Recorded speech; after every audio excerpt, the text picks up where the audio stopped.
de quoi? Le café expresso, le cappuccino. C'est nous qui l'avons inventé. Et c'est les ricains qui se font du beurre sur notre dos. Et alors, ça t'étonne, toi? C'est pas que pour le fric. C'est une question de fierté. Toutes nos spécialités, la pizza, la calzone, la mozzarella, l'huile d'olive. Ces ricains n'avaient rien. Ils bouffaient du pain mouillé avant qu'on débarque avec notre cuisine. Mais leur coffee shop, c'est ce qu'ils ont fait de pire. T'énerve pas.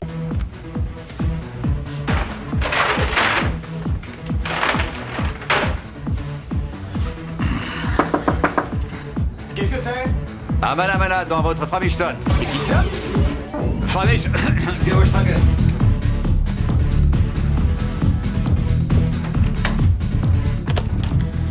Monsieur Arnaz, Et que voulez-vous?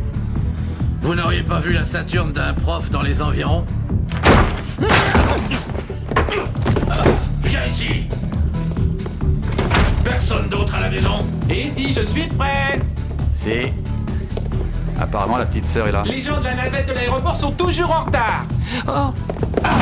Eddie! Vous avez piqué la mauvaise voiture il y a quelques jours. Oh mon Dieu! Ah! On ne dira rien sans la présence de notre avocat! Qu'est-ce que t'attends? Fais ta déclaration! Il est drôle, lui, hein. Écoutez-moi, je suis sûr que vous ignorez tout de ce qui se passe dans cet hôtel. Shlomo est difficile à contrôler. C'est un vieil agressif un peu agaçant. Et il faut que vous sachiez que je le connais depuis que j'ai du poil aux fesses. Et c'est moi qui ai fait cet hôtel. La publicité, les véhicules loués qu'on peut déposer, le service du petit déjeuner, tout ça c'est moi. Il y est pour rien. Je suis 100 et haut, moi, dans cet hôtel. Et ça, il me le doit. Et ça, j'ai pas l'intention de laisser passer. Alors s'il vous plaît, ne perdez pas votre temps plus longtemps.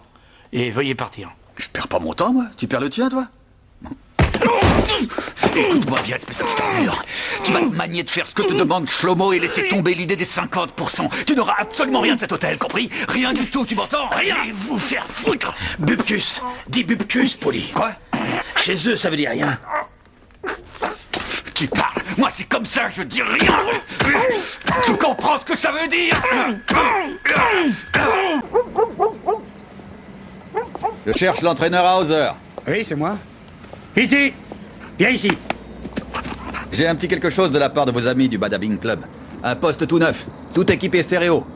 Et surtout compatible haute définition. Ben, vous les remercierez, mais... Eh, ça commence à peser, maniez-vous.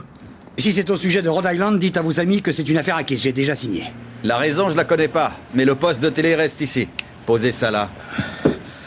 Non, je suis pas d'accord. Non, reportez ça. Enlevez-moi votre saleté de ma propriété. Écoutez-moi.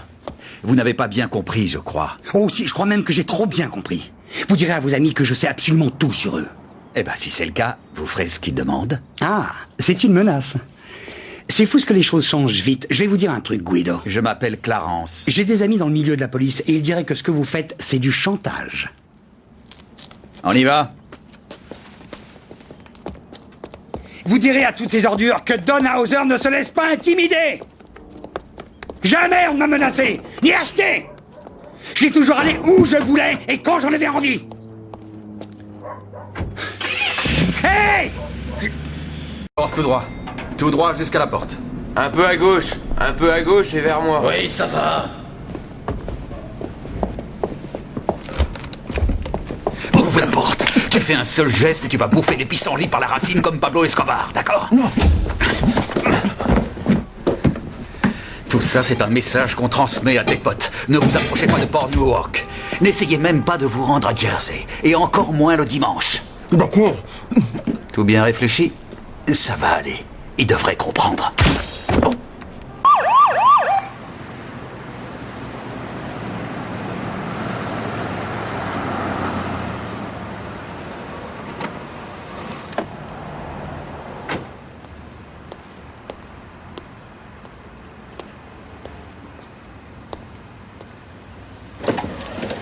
Qu'est-ce que j'ai fait, monsieur l'agent? Vos papiers, s'il vous plaît.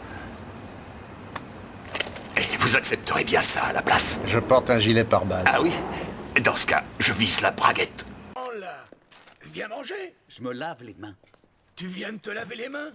J'ai lacé mes chaussures. Oui, et alors? Je supporte pas de toucher ces maudits lacets. Quand tu te lasses tes chaussures, t'as jamais remarqué que les petits bouts étaient mouillés? Tu sais pourquoi? Eh ben, je te laisse deviner. J'en ai strictement aucune idée. T'as jamais été dans les chiottes publiques, collé contre l'urinoir? Oh putain, on bouffe là. Il me demande, je lui réponds. C'est important qu'ils soient au courant. Même si le lacet est sec et que t'évites de toucher la chaussure, les bactéries et les virus transhument du sol vers le lacet. C'est à la télé que t'as vu ça? C'est la télé qui va m'apprendre la vie. Les chiottes de l'américain moyen sont de vraies boîtes à merde. Mais si tu vas chez les dames, tu peux déguster une glace à la vanille sur le couvercle.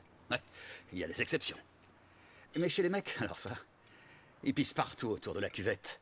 Les urinoirs sont jonchés de mégots et de molars. Ils peuvent utiliser tous les détergents qu'ils veulent. Eh bien, mon pote, ça ne tuera jamais les microbes. Même si tu ne laisses pas traîner tes lacets par terre, ils risquent d'être éclaboussés par l'urine. Eh, tu vas la fermer, oui? Vise un peu.